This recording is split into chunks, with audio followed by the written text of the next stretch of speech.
les choses changent, les équilibres changent, et qu'un process, à partir du moment où il est fait, il est déjà obsolète avant de l'imaginer. Une fois qu'il sort, il est déjà obsolète et il va être contourné. Donc moi je dis, le process est interdit. Salut à tous, je suis Vincent Aboyance et vous êtes sur Harmony Inside, le podcast du collectif Be Harmoniste, sur lequel j'interviewe des dirigeants qui ont réussi à allier succès business et culture entreprise exceptionnelle. Bonne écoute à tous. Hello Franck. Bonjour. Comment ça va ? Ça va bien, je suis ravi de ce moment ensemble.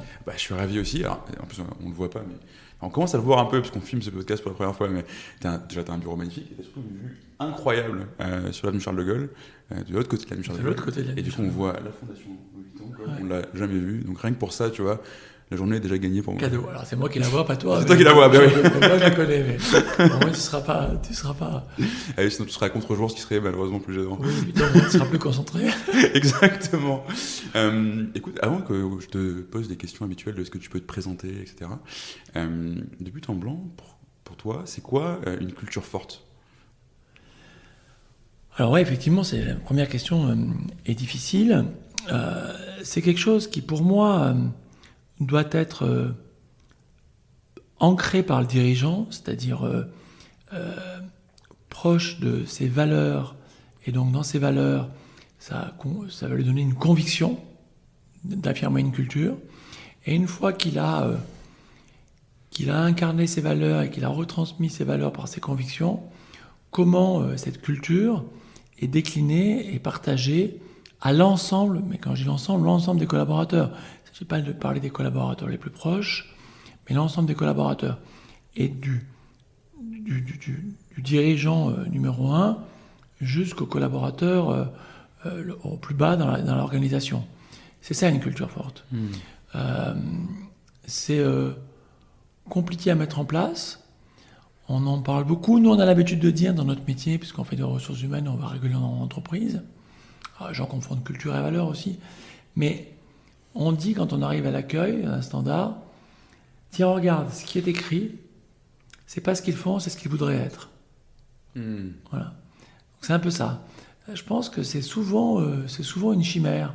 Souvent aussi, les gens la recherchent, elle n'est pas forcément toujours vraie. Alors elle est toujours vraie dans l'esprit du dirigeant, mais les études le montrent bien. Quand on fait des études, on interroge le dirigeant sur c'est quoi les valeurs qu'il aimerait incarner, qui est dans l'entreprise, et qu'on interroge toutes les strates de l'entreprise, on n'a pas les mêmes. C'est une espèce de téléphone arabe comme ça, entre ce qui est dit en haut et ce qui est dit en bas. Donc c'est quelque chose sur lequel, en tout cas, il faut travailler. Et on y viendra sûrement, puisque en fait, moi, on parlera des concepts qui sont les nôtres aujourd'hui. Je pense que nous, on travaille plus sur le pourquoi que sur le comment. Et sur le pourquoi, la culture doit être très très forte. Complètement. Ouais. Et je remonte ce que tu dis, c'est effectivement la notion de valeur aspirationnelle, et c'est souvent un problème dans les entreprises. Quand tu crées ce décalage entre ce qu'on voudrait être, ou ce que le dirigeant tout seul voudrait que l'entreprise soit, effectivement, si tu te rends compte que tu n'as pas ces valeurs et que tu n'as pas cette culture quand tu interroges les différentes strates de l'entreprise, c'est probablement que tu as mal fait ton boulot de définition des valeurs, parce qu'une culture, elle existe, des valeurs, elles existent, c'est à toi d'essayer de les capter, et ça marche assez mal de les imposer en disant voilà ce qu'on voudrait être, mais on n'a pas du tout recruté des gens pour, on n'a rien mis en place qui ressemble, etc. Après, il y a ainsi un principe de réalité, c'est-à-dire qu'on se dit oui, il faut que j'ai des gens qui aient les bonnes valeurs, mais ils cherchent aussi des expériences et des compétences. Et des fois, parce que la fameuse petite flemme, la pénurie, la séduction sur un autre sujet, qui est notre propre cupidité, un candidat qu'on va intégrer dans l'entreprise et qui va délivrer un résultat parce qu'on sait que il a une capacité d'exécution extrêmement forte, on va des fois, pardon mon expression, s'asseoir un peu sur des choses importantes que sont les valeurs, la culture, en se mentant à nous-mêmes. On le fait tous, ça, on le fait dans notre vie, on le fait en amour, on le fait dans nos relations, on le fait... et on sait par exemple que le cerveau est un formidable outil pour nous mentir à nous-mêmes. Hein. Ah oui, je suis bien d'accord avec toi. Donc oui, on n'est pas toujours... Notre métier de dirigeant, c'est d'essayer de faire le minimum de compromis là-dessus. Et moi, je dis souvent à mes collaborateurs, mon boulot, c'est vision commune, valeur commune. Mais parfois, malheureusement, je m'écarte. Comme tout le monde. Et voilà. Parce que je ne peux pas être parfait 100% du temps. Comme tout le monde. Et après, je le regrette. C'est-à-dire, on reviendra sur certaines de mes valeurs et qui des fois je sens que j'ai du mal à les inculquer, pas à les inculquer, à les partager, les faire approprier de collaborateurs pour plein de raisons. Parce que je m'y prends peut-être mal en pédagogie, parce que j'y consacre pas assez de temps, parce que peut-être qu'ils n'ont pas le bon filtre, parce que c'est peut-être pas leurs drivers qui sont les miens. Bref, c'est pas si simple d'aligner finalement valeurs, compétences, expérience dans un collaborateur qu'on intègre. C'est assez difficile, effectivement. Alors, toi, justement, tu es dirigeant d'entreprise, mais tu es aussi recruteur. Comment tu fais justement pour prendre ça en compte avec tes clients, pour leur éviter cette fameuse petite flemme de se dire on prend juste des compétences et pas forcément des gens qui s'intégreront bien chez nous parce qu'ils partagent notre façon de voir le monde? La demande des clients, en fait, elle est pas tant là-dessus. C'est-à-dire que le recrutement en Europe continentale, c'est différent. En UK, on pourra en parler. Okay. En fait, en Europe continentale, comme on a l'habitude que le contrat à durée déterminée, en fait, que c'est l'entreprise qui porte le risque, d'accord, et pas l'employé ou le collaborateur. Et donc, en fait, les gens changent in fine peu d'emplois, donc on a un marché assez tendu. Je m'explique. Seul un job sur 4 est confié à un cabinet de recrutement. Donc on a un peu les pompes funèbres. C'est-à-dire 3 fois sur 4, les gens essayent eux-mêmes. D'accord. Et même peut-être 4 fois sur 4. Et une fois qu'ils ont échoué, au bout de quelques semaines, ils se tournent vers nous. Et là, ils sont plus vers nous sur une demande d'expérience d'abord. On veut le gars avec la learning curve la plus courte possible. Donc vraiment l'expérience. Je vends des micros, je suis face à un micro, je voudrais quelqu'un qui vende des micros. Je conçois des téléphones, je veux quelqu'un qui conçoive des téléphones. D'accord ? Nous, on les emmène sur cette demande d'expérience. Notre mode de conseil, c'est de dire non, allez sur les compétences. Parce que plus il y a l'expérience, plus je suis pénurique, Bien sûr. et moins les gens ont envie de faire la même chose. Exactement ce que je vais te dire. Rarement, tu changes de job pour faire exactement la même chose. Les sondages de Pôle emploi sont clairs. C'est-à-dire, Pôle emploi a fait un sondage sur 100 cadres, 62 se disent en mobilité, et 62 pour 80% faire autre chose. Donc les gens veulent faire autre chose. Donc il y a nos clients, vous ne voudriez pas faire la même chose, donc n'allons pas sur l'expérience, ou alors on aura le concurrent frustré, mais ça c'est la chance, et moi je ne travaille pas avec la chance. Donc allons sur les compétences. Donc déjà on les a tordus pour dire l'expérience c'est moyen, allons sur les compétences. Et derrière ce que tu me dis, c'est au-delà des compétences, il faudrait qu'on leur dise maintenant allons sur une capacité d'acculturation la plus rapide possible avec vous. Alors je ne sais pas si c'est de l'acculturation, on parle de compétences, tu as aussi t'as des compétences techniques, des hard skills dont tu parles, tu as aussi des soft skills, tu as aussi... Ouais, les soft skills, la capacité d'acculturation, c'est quelle personnalité j'ai. Pas tant que ça. Pas tant que ça, on est plutôt... c'est pas tellement... Alors il y a test de personnalité, tout ça, machin. Quand tu connais bien un client, c'est-à-dire quand tu connais au bout de plusieurs années, tu en as fait plein, c'est devenu un copain, un ami, et ça arrive, on a un métier qui relève de l'intime. Bien sûr. Là c'est plus facile, là on est capable de dire je sens le match ou pas. Mais je crois que c'est assez rare. Pour mon cas, moi, c'est pas un coup fort. Moi je suis plus d'un coup fort dans les analogies de business, dans les analogies de compétences. C'est mon coup fort. Les analogies de personnalité, je vais te le dire, j'ai jamais réussi à marier un copain avec une copine, quoi. Voilà. Eh oui, donc tu n'es pas matchmaker à ce point-là, donc voilà. Très bien. Alors, je pense que je sais pas faire. Ça m'aurait intéressé. Et tous les gens qui m'ont raconté savoir faire, ça n'a jamais été des champions, quoi. C'est hyper intéressant ce que tu dis, parce que du coup, tu dis je sais pas faire, parce que pour toi, ça relève de presque une espèce de préscience, d'une capacité de sentir les gens. La chimie, quoi. Et justement, est-ce que si les entreprises n'avaient pas fait ce travail sur elles-mêmes de dire on veut des gens qui aient ces valeurs-là, ces comportements-là, qui partagent ces motivations-là, on cherche ce type de personnes et pas ce type de personnes, parce que ce type de personnes-là, parce que, tu peux avoir des top performers qui vont buter ta boîte. Hein. Bien sûr, d'accord, clairement. Et peut-être que si on te donnait ça en tant que recruteur, ça te faciliterait un peu la vie, au lieu d'être une espèce de magicien médium qui doit être capable de sentir les motivations. Après, il faut que les entreprises le fassent, que le disent, mais le fassent aussi. Moi, j'ai beaucoup d'entreprises, comme je l'ai dit tout à l'heure, qui raisonnaient comme ça, et in fine, ils ne sont pas du tout comme ça. Aucune entreprise me dit que je suis brutal. Non. Aucune. Beaucoup le sont. D'accord ? Aucune entreprise me dit je manage les gens comme une bouteille de coca, un jour c'est ça, un jour c'est ça. On me dit, il faut savoir manager les injonctions contradictoires. Ça, c'est un langage de consultant. D'accord ? C'est vrai, mais en plus, il faut juste pas en donner en fait. Hein. Les injonctions contradictoires, c'est le pire truc que tu peux faire à un collaborateur. C'est de lui donner des objectifs qui dépendent pas de lui, qui se mangent dessus les uns les autres. Bien sûr.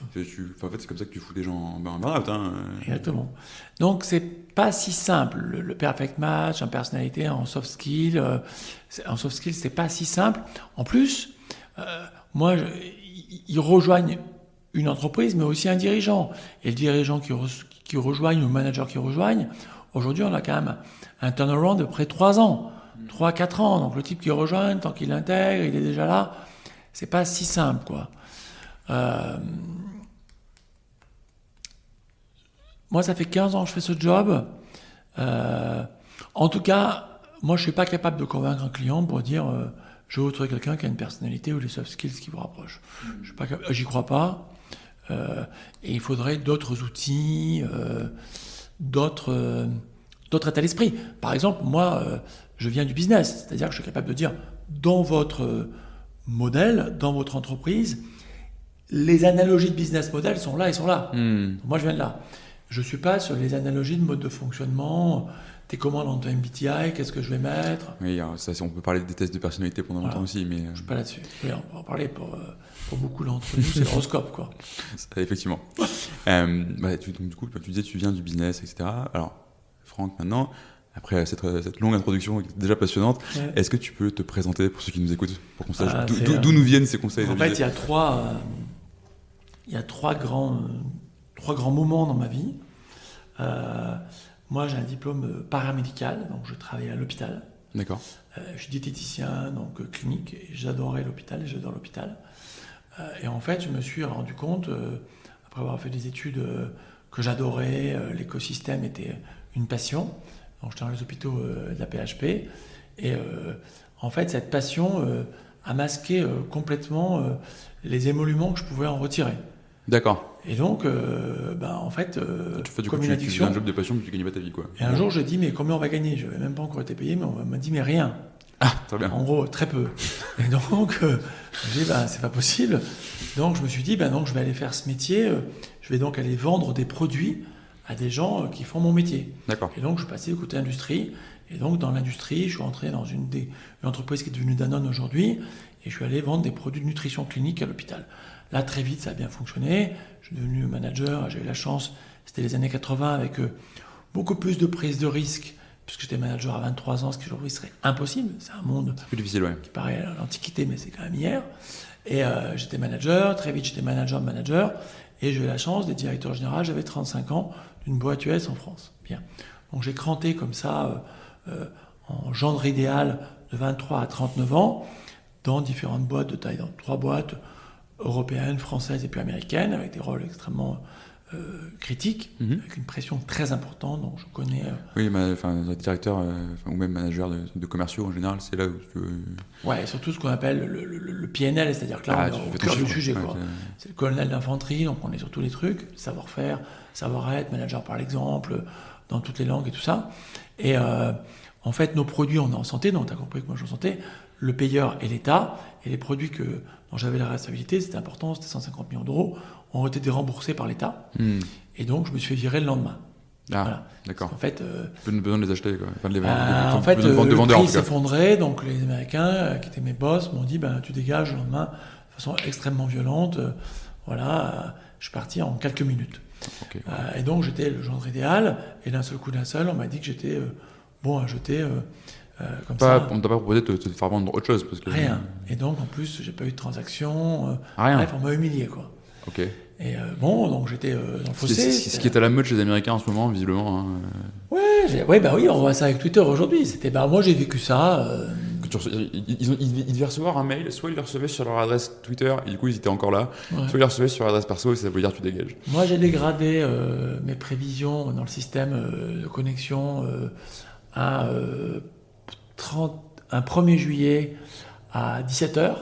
À 18h02, je recevais un email de mon vice-président qui était en Italie, je savais qu'il était à Milan, et qui me dit Could we set up a meeting tomorrow morning au Trianon Palace à Versailles. Et j'ai écrit Should I prepare something? On m'a dit nothing. Donc j'avais compris. Donc le lendemain, j'étais à 9h au Trianon Palace, Et à 9h02 ou 9h10, j'étais parti. Voilà, c'était terminé. On est bien dans le droit du travail français en plus. Là. Ouais, et après, l'enfer, bref, tout ça. Et donc, c'était la première fois que j'avais un échec. J'avais pas eu d'échec du tout. À 39 ans. À 39 ans. Ah, bah, ça t'a tenu longtemps quand même. Hein, ouais, vraiment aucun échec. C'était assez difficile. J'ai appris plein de choses. J'ai appris que le chômage était plafonné. J'ignorais, par exemple. Donc, c'était plafonné à 40% de mes revenus. Donc, ça payait à peine mes impôts à l'époque. Je suis rentré, je me rappelle, j'avais une très très grosse voiture que j'ai rendue et ça va paraître très con, mais j'ai commencé à prendre le métro, que je prends beaucoup aujourd'hui. Et je suis rentré, j'habite Clichy, et je suis rentré à Pôle emploi à Clichy et ils ont cru en costume que j'étais inspecteur en fait. Voilà. Et je suis tombé sur quelqu'un de formidable à Pôle emploi qui m'a dit écoutez, je ne peux pas vous aider, mais je suis là pour avoir une bonne écoute. Et les gens se plaignent beaucoup des gens de Pôle emploi, j'étais ravi des gens que j'ai rencontrés. Et donc là, gérer en fait. Gérer, pour la première fois, je suis allé voir des boîtes, parce que je répondais à aucune sollicitation, je faisais que bosser. Et je suis allé voir l'entreprise et j'ai perdu une première compète, un shortlist, j'ai perdu une deuxième compète. Et c'était un peu compliqué, se sont écoulés 6 mois, il n'y avait pas beaucoup de leads. Comment tu dis ça, j'ai perdu une compète parce qu'aujourd'hui, c'est un process de recrutement, non? Oui, mais en fait, une shortlist, c'est une compète. Ce qu'on dit aux candidats, souvent, on dit le job, vous le feriez, vous le faites aujourd'hui, c'est un examen. Mais une shortlist, c'est une compète, le client veut meilleur. C'est marrant. Moi, j'ai tendance à le voir comme, est-ce que je suis la bonne personne pour ce job-là? Et si je gagne pas un process de recrutement, ça fait longtemps que je n'ai pas passé un process de recrutement. Ouais. Mais ce que je dis aux gens, même, c'est s'ils ne prennent pas, c'est que, c'est pas grave, tu vois, ça veut pas dire que t'es nul, ça veut pas dire que t'es mauvais, ça veut pas dire que t'as perdu. Quand t'es au chômage, quand t'as viré, que le bateau s'est arrêté, que tu recevais 200 mails par jour, que t'en reçois plus que 3. Ah non, mais par contre, que la coupure soit extrêmement violente, ça, que les gens te répondent plus, en fait, t'as un sentiment d'imposture, c'est-à-dire qu'effectivement, tu te dis que t'es pas bon, quoi. Tu te dis que t'es pas bon. Donc c'est compliqué, quoi. C'est vraiment, t'es à la maison, les voisins se demandent ce que tu fais à la maison. Pour y revenir, c'est le dirigeant qui se fait sortir, pas simple du tout. Oui, pas simple du tout. Il s'assoit souvent à ta place, là. Ils me disent tout va bien, mais je cuisine quand tout va bien. Et en fait, souvent, tout va pas bien. Bon, donc moi, je cherchais un job et j'étais vraiment dans le fossé. Je sais pas comment j'allais m'en remettre. Et j'étais pas mobile, je voulais travailler en France parce que ma femme a un gros job en France.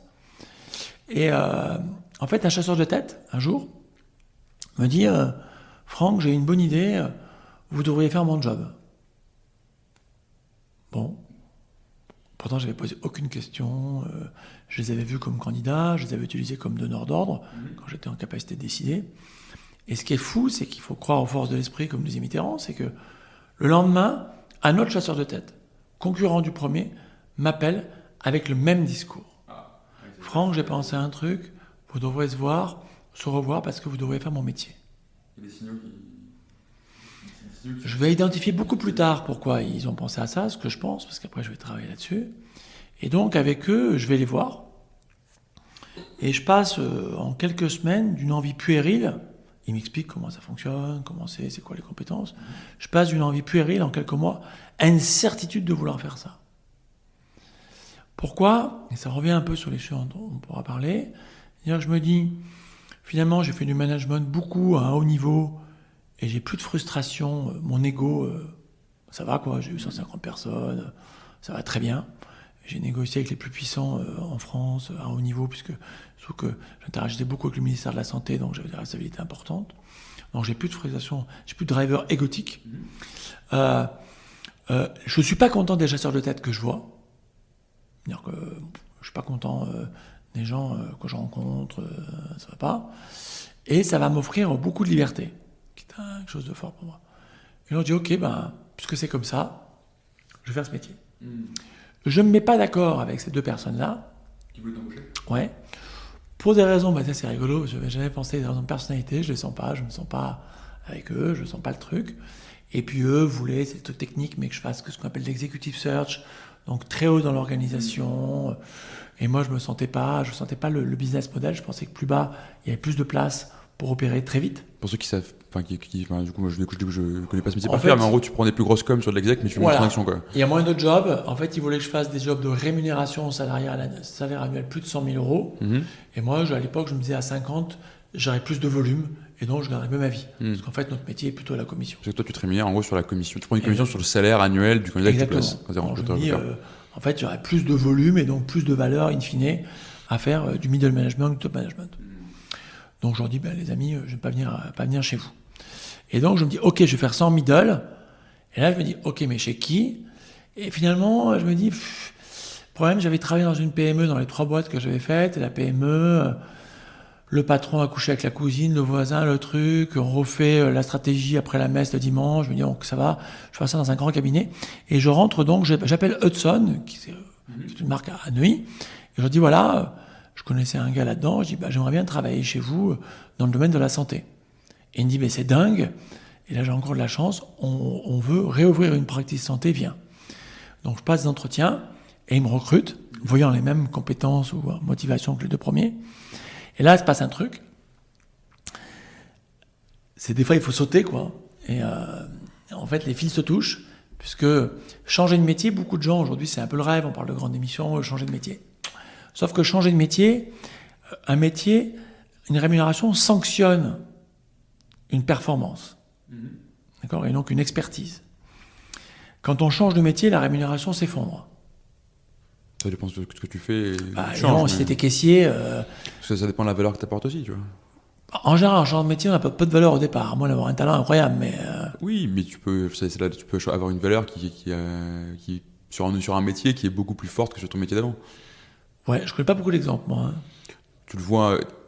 L'exemple que tu vois le plus aujourd'hui, c'est les gens qui deviennent créateurs de contenu et qui aident des gens à le faire. Ouais, mais qu'est-ce qu'ils faisaient avant? C'est-à-dire qu'avant, ils étaient rookies Avant, ils étaient genre vendeurs, enfin sales, tu vois. Moi, j'étais dirigeant, d'accord? Donc, j'avais une rémunération près de 200 000 euros. D'accord? À 150 000 euros à l'époque. Oui, donc forcément, tu vas pas repartir à 204 tout de suite sur un métier de recruteur. Et en fait, ils me disent, OK, c'est pour toi, mais tu signes à 25. Ah oui, mais aujourd'hui, un salaire à 25, c'est une insulte. À Paris. Déjà, à l'époque, 25. Mais rassure-moi, tu as une part de variable. Alors, il y a une part de variable, mais en fait, il faut développer une clientèle. Bien sûr. Donc, au début, 0. Et en fait, théoriquement, il faut longtemps pour faire une clientèle. Et je dis, OK. C'est combien de temps le temps moyen entre le moment où tu signes un mandat et le moment où tu es rémunéré sur ton métier?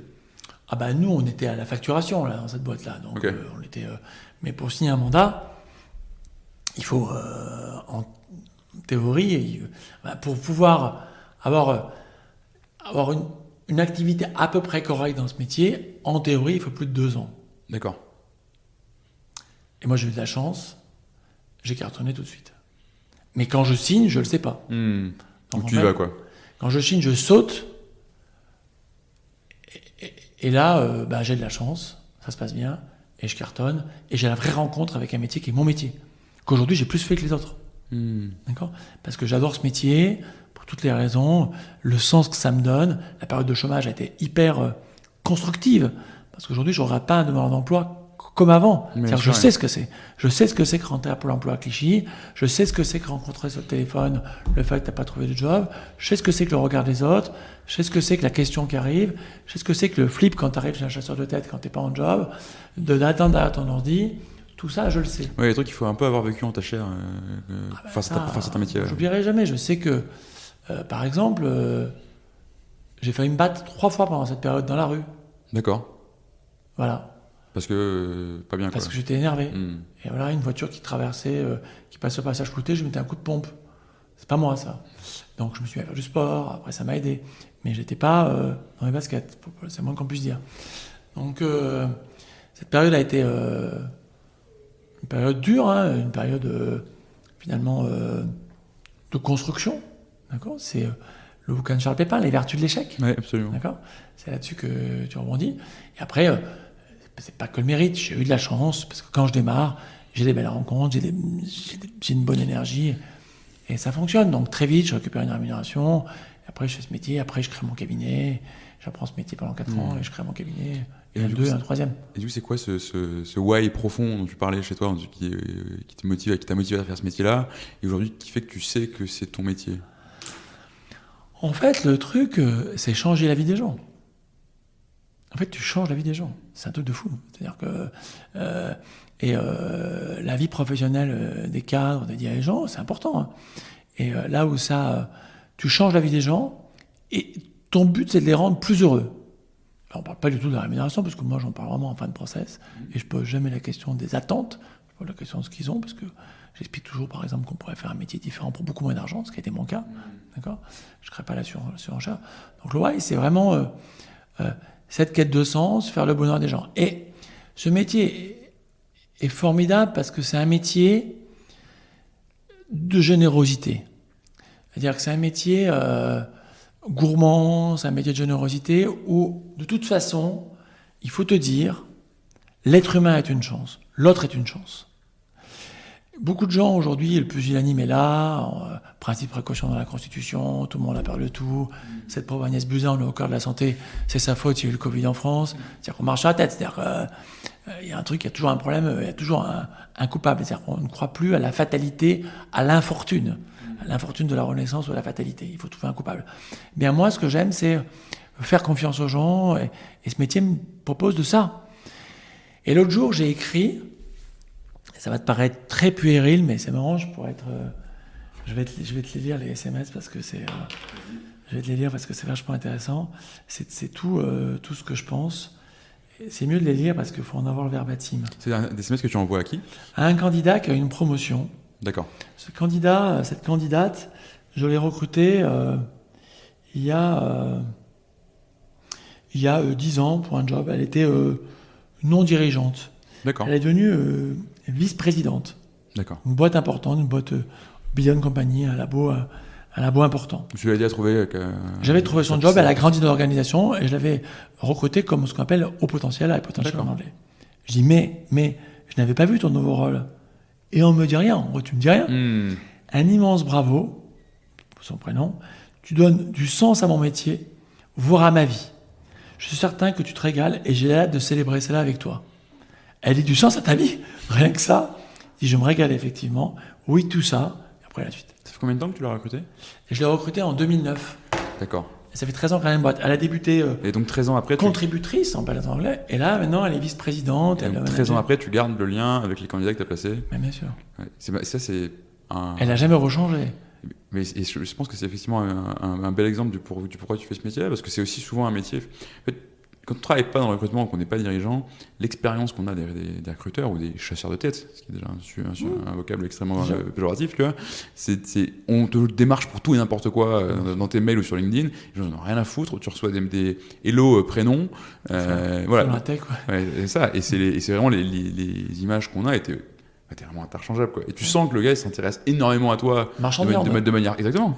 Alors ce métier, c'est l'une des raisons pour lesquelles j'ai fait ce métier, c'est-à-dire que j'étais pas content en tant que candidat de ça, c'est-à-dire que je trouvais que il connaissait pas les trucs, en tant que donneur d'ordre, j'étais pas content non plus, et je me disais qu'il fallait le faire différemment. Et je le fais avec mes tripes. Alors je suis allé voir quand j'ai fait ce métier les vieux monsieur qui faisaient ce métier, qui le faisaient, c'est un métier d'il y a des années 60, donc je suis allé les voir. Ils avaient tous des pochettes et des cravates, c'était tous des nuits dans les clubs, tout ça. J'ai appris des choses de ces gens-là, essayant de faire preuve d'humilité pour prendre ce qu'il y avait de bon et de moins bon chez eux. Mais l'une des raisons pour lesquelles je fais ce métier, c'est que c'est pas un métier de marchand de viande. Et le problème de ce métier, c'est qu'il n'y a pas d'accès au marché. C'est-à-dire que n'importe qui peut le faire. Je dis toujours, pour être coiffeur, il faut un CAP. C'est-à-dire que tu peux pas, toi Vincent, ni moi, sauf si tu es coiffeur, mais je ne pense pas. Non, ouvrir un salon de coiffure. Je peux essayer de couper des cheveux, mais t'as pas le droit. Regarde. Ah, t'as pas le droit. T'as pas le droit. C'est une profession réglementée. Tu n'as pas le droit. Et ouais. Ah, je savais pas, tu vois. Et ouais, tu n'as pas le droit d'ouvrir un salon de coiffure si tu n'as pas un CAP de coiffure. D'accord. Or, chasseur de tête, les 60 millions de Français peuvent le faire. Mais il te faut une connexion Internet, un papier, un crayon, quoi. Il faut même plus de bureau aujourd'hui. Ouais, non. Alors aujourd'hui, il ne faut plus qu'un téléphone. Quand j'ai commencé, il fallait des bureaux, Maintenant, un téléphone, ça coûte 5 balles et on fait chasseur de tête. Et d'ailleurs, il y en a plein qui font ça. Et ce qui veut dire qu'il y a 1400 cabinets à Paris, de tailles différentes. Et là-dedans, il y a tout et n'importe quoi. Donc notre métier, en fait, tu as raison. Malheureusement, il est souvent fait par des gens incompétents qui d'ailleurs disent n'importe quoi, qui pourtant font partie de la chaîne de l'emploi. Et les gens me disent on m'a dit que, mais je dis on m'a dit c'est pas un diplôme d'État, hein, d'accord. Donc, et encore, d'accord, même un diplôme d'État, faut en parler. Donc on n'a pas ça. L'idée c'est d'être le plus juste possible et le plus accompagnant possible sur un marché où il y a tout et n'importe quoi. Donc effectivement, moi, pour en finir cette démonstration, j'essaye que ça n'ait jamais perçu comme un marchand de viande. Jamais, jamais, jamais. Malheureusement, j'aimerais accorder plus de temps. Je te donne cet exemple parce qu'évidemment, cette personne, j'étais sûr qu'elle allait faire de belles choses. Il y a des gens, et par exemple, excuse-moi d'être long, la visio est un problème. Depuis le Covid, notre relation se passe derrière un écran pour beaucoup. Donc moi, je demande et je mets toute ma personnalité dans la balance, tout mon poids pour que les gens viennent nous voir. D'accord. Pour dire que je vais mesurer Ce le qui doit leadership. pas être commun pour le coup. Pas ça, parce que tous les chasseurs de tête veulent faire de la visio. Pour aller Et puis plus même vite. même les candidats. Ils veulent pas se effectivement. déplacer. Ouais. De moins en moins se déplacer. Sauf que du coup, je crée moins la relation. Hmm. J'ai cet exemple d'une... Alors nous, pour ton info, quand on a placé un candidat, il intègre une communauté à vie qu'on a imaginée. D'accord. Quelles que soient les orientations qu'ils prennent par la suite. C'est-à-dire qu'on a placé ce candidat dans l'entreprise A, on lui reçoit un email de notre part et on l'appelle, on dit voilà, cher Vincent, super, votre job, c'est génial. Maintenant, vous allez intégrer une communauté qui est ouverte, c'est comme vous voulez, hein. D'accord, c'est pas une secte. Qui se matérialise comment? Best of Search by Serendip, boss, d'accord, donc c'est les managers. Et en fait, on fait des événements pour nos membres boss plusieurs fois par an. Et on a un événement après-demain où on a loué un cinéma et on a une sélection de films sur le management. Ok. Et c'est nous qui invitons gracieusement tous les gens qu'on a placés, qui viennent pas, machin. Bien. Donc on lit cette relation, on l'entretient. Une consultante à une réunion boss, un gars arrive, dit bonjour, vous allez bien? Je dis, ouais, mais qui êtes-vous? Mais vous m'avez placé il y a 1 semaine. Ah. C'est impossible en présentiel. C'est impossible. En revanche, en visio, tu t'enchaînes et tu zappes. Tu zappes, je vois ce que tu veux dire. Zappe, c'est pas du tout la même chose. Donc aujourd'hui, pour créer cette relation, cette confiance aussi, parce que du coup, on va créer une confiance. Moi, j'ai un exemple, là, j'ai fait un rôle important. Et c'est important pour matérialiser cet exemple. Je fais un rôle important d'un dirigeant, et c'était à Lyon. Donc le type, ça change vraiment sa vie, il va changer plein de choses, tout ça. Je fais ce qu'on appelle le follow-up, c'est-à-dire je l'appelle les premières semaines, savoir s'il est heureux. Le 31 juillet, je l'appelle en partant en vacances cette année. Il me dit, ça va, super bien, je suis ravi, cela. J'appelle son manager, ça va, super bien, j'appelle le président. Tout va bien. Le 15 août, le 16 août pour être précis, je reçois un email, il démissionne. En fait, dans la nuit du 8 au 9 août, il a vu les Américains qui lui proposaient un job, il a changé. Il aurait sûrement changé si je l'avais en présentiel, mais il m'aurait appelé. Il m'a rédigé ça, vous en pensez quoi? Je vais le faire, machin. Il y aurait eu cette relation. Là, j'ai même pas un appel, même pas un SMS. Une relation profonde, quoi. Donc, ce métier que j'appelle à être un métier de générosité, de gourmandise, j'emploie les mots d'intimité aussi, parce que ça relève un peu, je ferai une autre métaphore tout à l'heure, est plus dur en visio. La métaphore, c'est de dire que je dis à mes équipes qu'il y a beaucoup d'analogies entre faire garder ses gosses et le recrutement. En gros, un manager, par définition, il sait recruter, c'est son job. C'est-à-dire que le type qui est manager, c'est qu'il recrute. Il va constituer une équipe. D'accord ? Donc il le fait bien. Élever ses enfants, c'est être parent, on le fait bien. Et quand on décide de faire garder ses gosses, il faut qu'on comprenne que ça sera moins bien fait que si on l'a fait nous-mêmes. Ouais. Eh ben, le recrutement, c'est pareil. Ouais, le management, c'est pareil. Le management, c'est pareil. Alors, le manager, il doit se dire, l'autre va recruter pour moi. Peut-être qu'il a un meilleur réseau, peut-être qu'il va me donner du benchmark, tout ça, mais il va quand même moins bien faire que moi. La preuve, c'est qu'ils vont voir les candidats. S'ils pensaient absolument... voilà. Oui, tu es là pour leur faire gagner du temps et pour... Quand on externalise un compte de résultat, on ne fait pas le compte de résultat à la place de l'expert comptable. Non, exactement. Voilà. Il le fait et on le signe, terminé. Là, on voit les candidats. Donc, c'est pas tout à fait la même chose. Parce qu'il y a plus d'intimité aussi. Exactement. Complètement. Un compte de résultat, ça sera toujours un compte de résultat, une personne ne sera jamais la même. Ben oui, c'est pas la même. Bien que, quand tu changes d'un expert comptable à un autre, ils ont quand même des conseils un peu différents. Oui, bien sûr. Mais bon, c'est la marge. Et donc, de ce côté, changer la vie des gens, ce métier de générosité, d'intimité, etc. Donc, tu l'as dans ton activité de recrutement, mais tu as aussi créé une entreprise, même tu as 3 cabinets de recrutement aujourd'hui. Donc, tu as embauché des gens, parce que tu ne bosses plus tout seul aujourd'hui avec 3 cabinets. Qu'est-ce que tu mets en place pour aussi transmettre ça? Enfin, comment ça se matérialise dans la manière dont tu gères ton entreprise, dans la culture que tu as créée chez Serendip et dans tes autres cabinets? Alors, c'est vachement intéressant parce que quand tu arrives dans ta boîte, tu dois tout bâtir. La première facture que j'ai faite sous Excel à l'époque, j'étais tout seul, je suis arrivé numéro 1, j'avais pas encore de back-office, j'étais chez moi, j'avais pas encore de bureau quelques semaines, bref. Tu dois tout penser. Et moi j'ai beaucoup d'admiration pour les gens qui créent des boîtes à 20 ans. Aujourd'hui, il y a tout ce qu'on connaît dans cette révolution industrielle. IA, numérique, robotique, des mecs qui créent des boîtes à 20-25 ans, c'est d'école. Pour moi, ça relève de la magie. Donc moi, j'ai testé des trucs. C'est comme le Moyen-Âge, quoi. On a testé plein de systèmes politiques, et puis je suis arrivé à la Renaissance, j'ai mis des trucs en place. C'était quand j'avais... ma Renaissance, c'est quand j'ai eu finalement un peu plus de 40 ans. Et donc, ma conviction, ça a été... j'avais lu des trucs là-dessus, ça a été l'entreprise libérée. Donc ça, c'est vraiment l'acmé de l'entreprise, l'épine dorsale du truc, parce que, et c'est ce que j'ai lu, je me suis documenté, tout ça, je pense que la volonté de s'épanouir dans le travail arrive très très tôt chez l'individu. Alors si on met un peu d'analyse systémique là-dessus, et on peut lire, il y a des théories un gars qui s'appelle MacGregor, et ils sont d'autres dans les années 60, à avoir étudié ça, et avoir posé deux hypothèses. Soit l'être humain n'aime pas travailler. Premièrement, il n'aime pas travailler. Et donc, c'est là ce qu'on appelle le groupe X. Okay. D'accord ? On pense que dans nos convictions, nos certitudes, je suis dirigeant, l'être humain n'aime pas travailler. Donc, je vais devoir le contraindre et le rémunérer positivement quand il fait quelque chose de bien. D'accord ? C'est-à-dire, voilà. Système productiviste hyper classique, du coup. Voilà, ce qui vient du taylorisme, du fordisme. Et d'ailleurs, les Américains sont restés là-dessus, n'ont rien inventé d'autre. Et à mon avis, ils courent à leur part là-dessus. Bien, productivisme, machin. Et c'est ce qu'on a dans les plateaux, les call centers, avec un taux de turnover à près de 30%. Et bien, encore une fois, machine à viande, quoi. Voilà, et c'est ce qu'on parle dans la grande émission, on ne parle pas de ça, mais c'est surtout ça. D'accord ? Soit la théorie est Y, et au contraire, le travail, la réalisation passe dans l'épanouissement de l'homme. D'accord ? D'ailleurs, on sait que Maslow s'est plutôt planté dans sa pyramide empirique. Oui, c'est un peu galvaudé Maslow aujourd'hui. Voilà, c'est-à-dire qu'il y a le besoin de se nourrir, la sécurité, mais ça arrive sûrement juste après, le besoin de se réaliser, il l'a mis plutôt en 5e.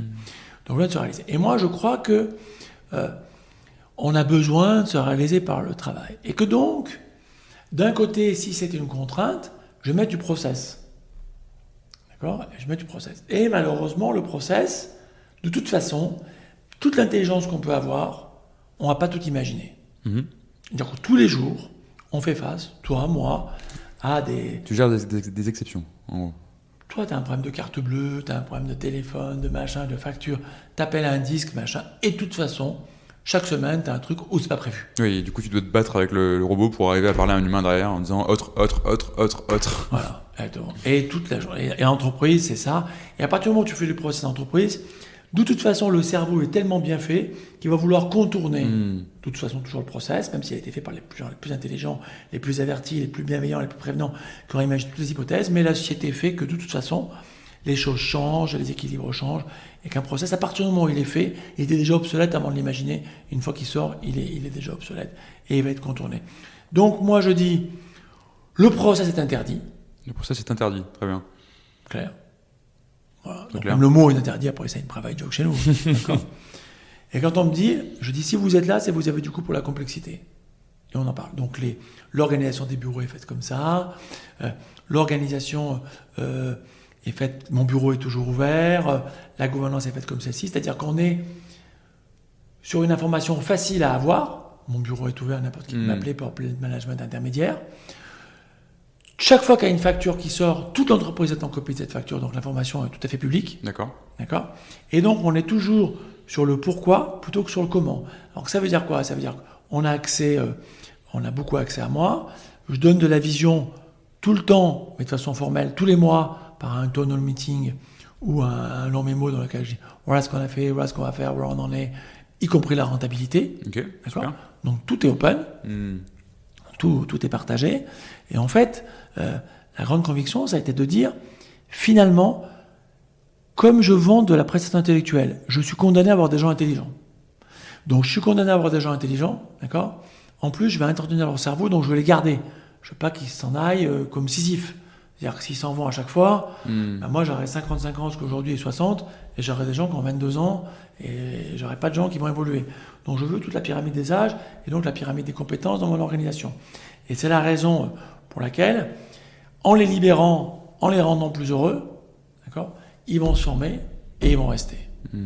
Et certains partent, mais heureusement, certains restent. Voilà l'idée. À titre personnel, je suis hyper d'accord avec ça. Mais ça pose quand même plein de questions parce que tu as forcément des prérequis qu'il faut avoir gérés. Là, tu vois, ce qu'on pourrait se dire en t'entendant, donc quand ils gèrent une entreprise sans process, c'est pas possible. Il faut se mettre d'accord sur la manière dont on fait les choses, parce qu'en fait, le rôle du process, c'est effectivement un instrument de maîtrise à minima, de contrôle en réalité, parce que derrière, ce qu'il y a, c'est tu veux être sûr que les choses seront faites de la même manière par tout le monde, parce que toi, en tant que dirigeant ou en tant que manager, tu les fais plus, et donc tu as besoin de sérénité. Par tout le monde, pas du tout. Pas du tout. Alors il y a, on va dire, deux grands principes. En fait, il y en a trois, il faut qu'on parle du back-office aussi. Bien. Peut-être que le back-office a plus de process, parce qu'il est conforme à la loi. On ne va pas facturer un truc qui n'a pas été fait. Donc c'est un minimum. Voilà. Okay. Donc, on va parler d'abord de la vente. Donc le business développement, évidemment, l'entreprise sur laquelle le business développement, il est dévolu aux consultants seniors. Okay. Ils sont 5, 6, dont moi. Chacun fait comme il veut. C'est-à-dire qu'on explique que... Sur les prix aussi ? Comment ? Sur les prix aussi ? Non, sur les prix, il y a un minimum. Mais il n'y a qu'un minimum. Okay. Après, ils font comme ils veulent. Mais évidemment, on leur explique que c'est trop compliqué, il faut faire plus cher. Mais on n'a pas de sujet avec ça, parce qu'en plus, ils sont améliorés la commission, donc ils n'ont pas intérêt à taper dans le mois. Donc on leur dit que il y a 1001 façons de le faire, et qu'il faut une façon qui leur ressemble. Donc celle-ci va faire plutôt se promener dans les congrès, celui-là va plutôt faire des déjeuners, celui-là va plutôt adresser sur LinkedIn, celui-là va plutôt être visible différemment. Et donc on leur dit quand ils arrivent, prends des conseils à droite à gauche et essaie de faire comment tu aimerais le mieux. Donc là c'est extrêmement libre. Il n'y a même pas de CRM sur lequel ils doivent noter ce qu'ils ont fait. Chacun se gère quoi. Comme ils veulent. Ok, comme ils veulent. L'exécution de la mission, donc il y a un chargé de recherche qui va appeler des candidats, les chercher, les scouter. C'est un inspecteur de police, d'accord, qui va, comme un inspecteur, non pas construire sa liste des suspects, mais sa shortlist, et son coupable, c'est la personne qui va prendre le job. C'est la sagacité, la sérendipité, on y reviendra, d'accord, avec un consultant. Là, ils n'ont pas un process, quand ils arrivent, on leur remet un vademecum. Qu'est-ce que tu mets derrière un vademecum ? Voilà les bonnes pratiques si vous avez envie. Si vous avez envie, up to you. Voilà. T'as pas bossé, lis ça, on t'encourage à faire ça. Mais ça te demande, toi, en tant que dirigeant, d'avoir une vraie réflexion sur le droit à l'erreur et d'acheter un certain contrôle. Tu peux pas faire ça et dire aux gens, mais t'as pas fait comme j'aurais voulu que tu fasses. Le droit à l'erreur, il est absolu. Le droit à l'erreur, il est vraiment absolu. Je reviendrai sur le droit à l'erreur juste après. Quand on parlera de sérendipité. Non, mais même tout de suite. Donc le vademecum fait qu'ils font comme ils veulent, machin, tout ça. Ils ont une contrainte, pas une contrainte, mais ça les encourage, c'est qu'ils doivent faire un reporting au client le vendredi. Ok. Point. Pas à moi, au client. Donc ils ont rendez-vous avec le client. Donc en fait, ils ont rendez-vous avec le client, ils ont un net promoter score qui leur donne leur travail qualitatif, et ils ont le chiffre d'affaires. Donc ils sont mesurés par les critères objectifs. Le droit à l'erreur, c'est vachement intéressant ce que tu dis. Donc on est dans un truc de confidentialité. En fait, la confidentialité, c'est important. On a aussi des stagiaires, parce que ça fait partie de mes valeurs, mettre des jeunes de pied à l'étrier, tout ça. Alors on essaye, parce que c'est un travail quand même compliqué, de prendre les plus grandes écoles. D'accord, les plus grandes écoles de management, parce qu'on se dit que ce sera plus facile, on les prend au début de l'école, ce sera plus facile de les balancer dans la piscine, une piscine compliquée. Donc cette année, on a eu une dizaine de stagiaires d'HEC. Donc je pense qu'on a l'entreprise qui a le plus de stagiaires d'HEC en pourcentage. C'est clair. C'est important. Alors pas 10 en même temps parce que c'est interdit, mais on a eu des emplois étudiants, les stagiaires. Bien. On en a une qui envoie son reporting pour l'entreprise A à l'entreprise B. Ah, j'ai trompé. Pas bon. Non, pas bon. Il y a une entreprise pour laquelle il dirait faute grave, tu t'en vas. Ah, tu crois ? Ah bah oui, c'est hyper confidentiel, il y a plein de trucs dedans. Imagine qu'elle a envoyé à quelqu'un qu'elle connaissait. Il faut une erreur de mail, c'est triste quand même. C'est triste, mais ça existe pour les prix, on a connu ça, les concurrents. Bien sûr. Alors, donc j'ai pris le temps, je vais la voir, et je ne l'ai pas du tout cartonné. J'ai dit, écoute, voilà, regardons ce que tu as fait. Ce que tu as fait, c'est hyper grave. C'est-à-dire que ça pourrait telle conséquence, ça n'est pas assez confidentiel, tu as vu sur le site internet, c'est la première valeur. Donc maintenant, et toute ta vie, parce que tu as fait HEC, tu te rappelleras ça. Tu vas être manager, tu vas être agent, toute ta vie, s'il te plaît, tu vas maintenant relire les choses qui sortent à l'extérieur pour plus jamais que ça t'arrive. Ça peut t'arriver une fois, mais ça ne peut pas t'arriver deux fois. Parce qu'un jour, ça va t'arriver dans une fonction très élevée. Et là, tu vas te faire des ça aura des conséquences un peu plus élevées. Tu pourras te jeter. Et jeter fort. Ça peut avoir des conséquences. Oui, puis si tu te trompes et que tu envoies un truc très privé qui devient très public, tu tues dans une boîte. Voilà. Donc, on a pris du temps, machin, tout ça. Et voilà. Donc, non, le droit à l'erreur, on les encourage. Par exemple, tout ce qui sort, certains vont faire des fautes d'orthographe. On ne dit pas, c'est pas comme ça. Pourquoi, tu vois, c'est bien la peine de prendre que le top 1 des écoles de commerce. Alors là, c'est d'autres.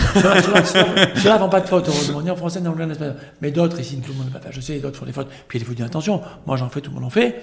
On dit attention. À partir du moment où tu fais ça, le client t'a dégradé tes candidats. C'est-à-dire que si tu es quelqu'un qui est comme ça, tu n'es pas crédible dans l'évaluation de tes candidats. Donc tes candidats, c'est les mêmes. Ils sont très bons, peut-être même les meilleurs. Mais de facto, ils sont dégradés. Si tu reçois ça, qu'est-ce que tu vas te dire? C'est un réflexe. En fait, la langue française, espèce de fil d'Ariane, comme ça, finalement, de la compétence.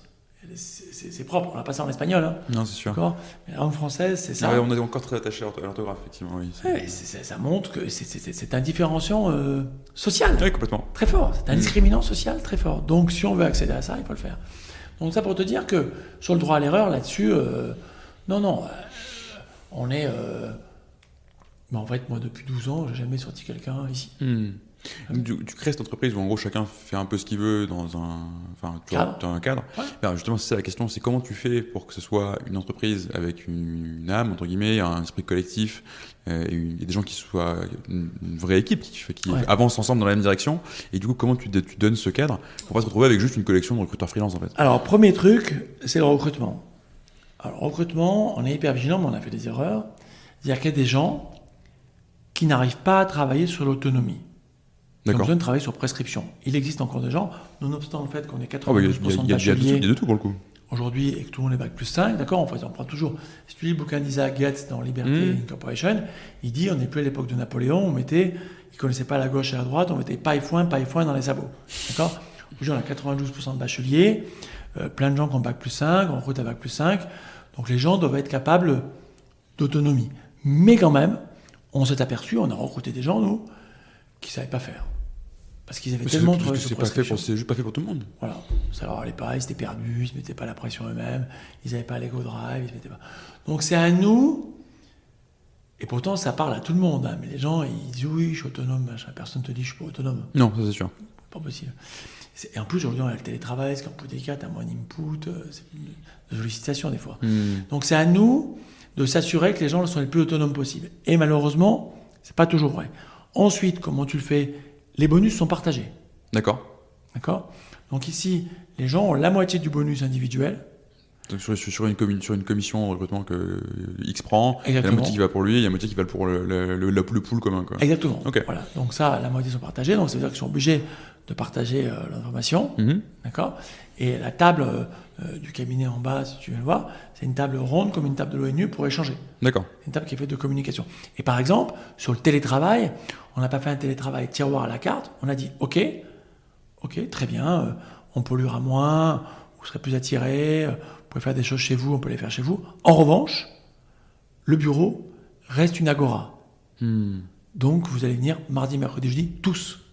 Ah, c'est marrant que tu aies fait mardi, mercredi, jeudi. Tu fais partie de ces employeurs pour qui c'est absolument interdit de télétravailler le lundi et le vendredi parce que... Ils peuvent télétravailler le lundi et le vendredi. Ouais, mais je suis pas partie de cela. C'est l'inverse. 90% des boîtes, on dit ah bah non, si tu télétravailles le lundi, c'est que t'es en week-end. Mais non, justement, ils peuvent profiter de partir avant, de télétravailler ailleurs. Ouais, c'est un peu l'intérêt, ouais. C'est un peu l'intérêt. On n'est pas là pour les fliquer. À partir du moment où on décide de les fliquer, je suis plus en entreprise libérée. Non, complètement. Donc, voilà, pour moi, c'est antinomique. Donc tu as quand même réussi à créer ce cadre-là, ces rituels-là. Tu disais c'est une blague chez vous que les process sont interdits.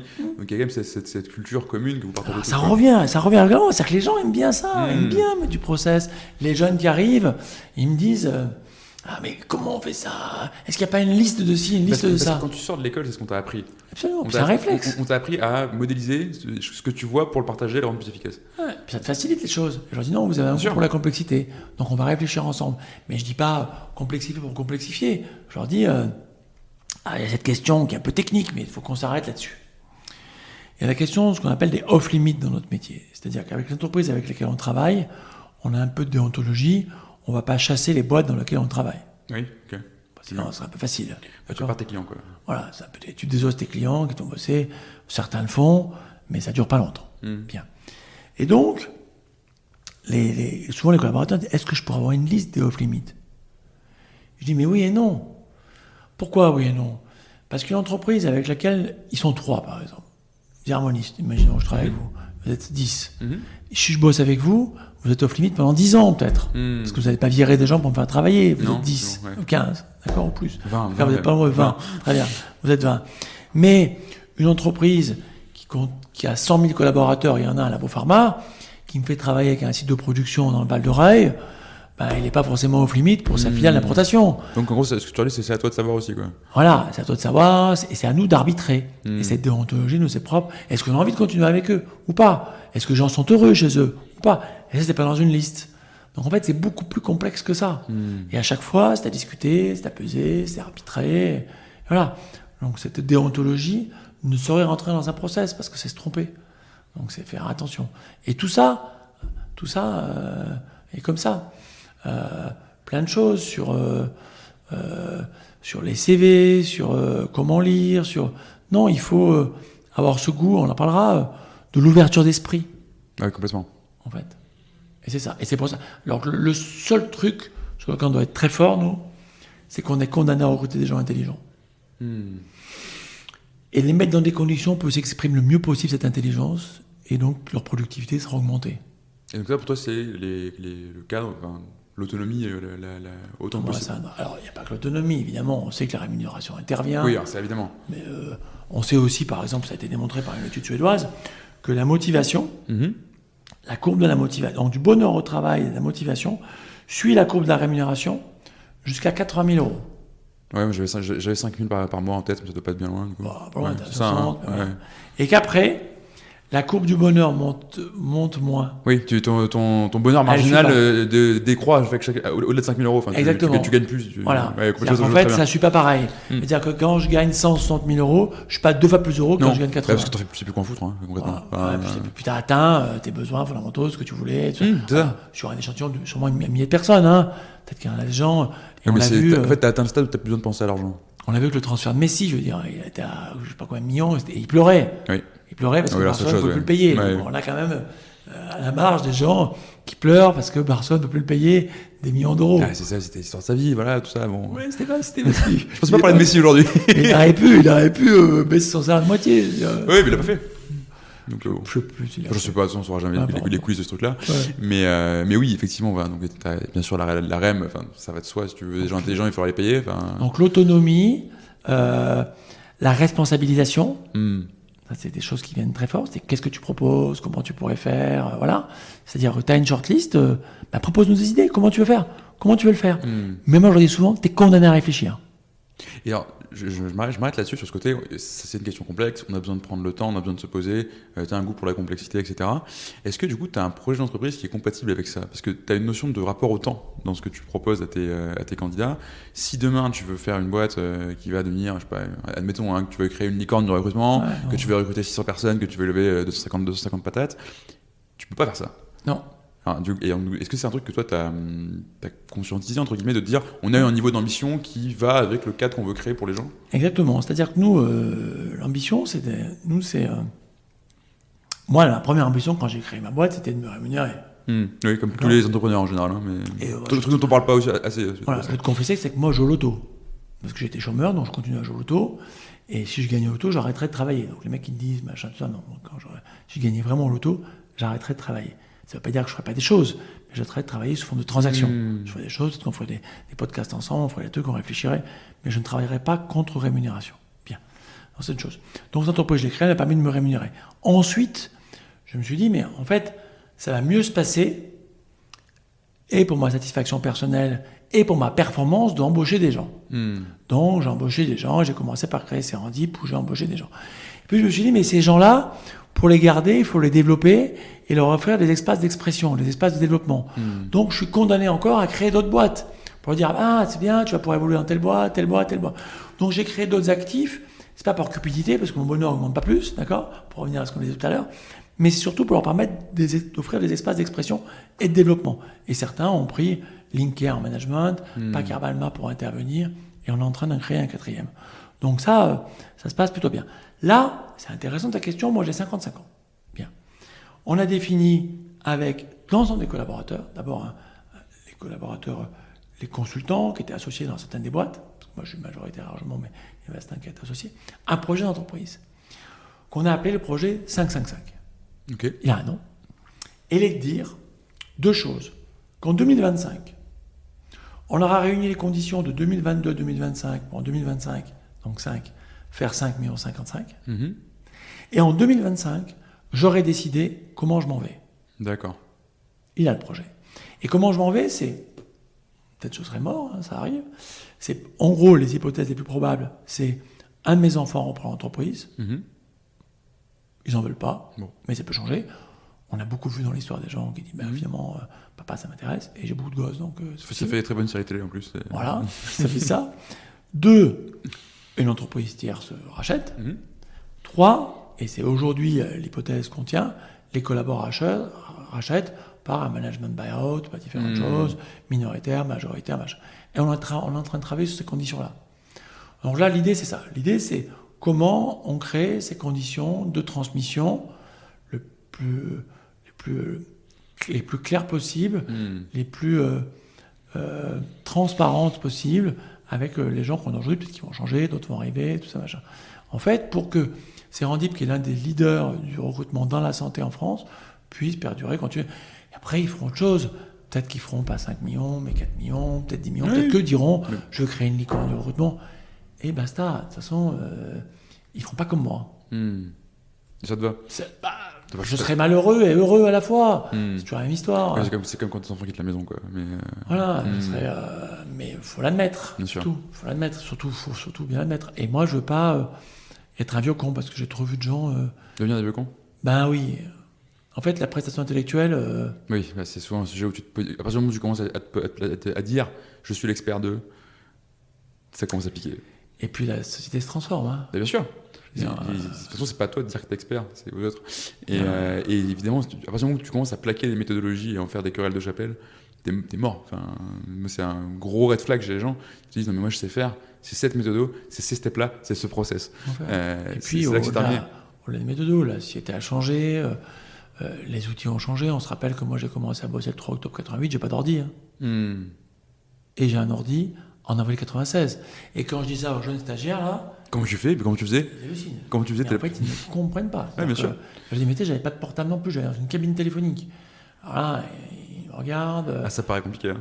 Et voilà. Et je leur dis que quand j'avais rendez-vous avec ma fiancée de l'époque, si elle était en retard, j'attendais 2 heures sans pouvoir la joindre, sans qu'elle me joigne. Voilà, bref. Le suspense est absolument insoutenable pour quelqu'un de ma génération aujourd'hui. Le retard n'existe plus aujourd'hui. J'arrive en retard. Le retard n'existe plus. Tu dis, je suis en retard, quoi. Voilà, ouais, et puis, si on ne te prévient pas et qu'au bout d'une demi-heure, 45 minutes, il n'y a personne, il y a eu un gros problème. Juste, on t'a posé un gros lapin. Hein, mais... Il n'ira jamais. Il n'ira jamais. C'est clair. Il est mort.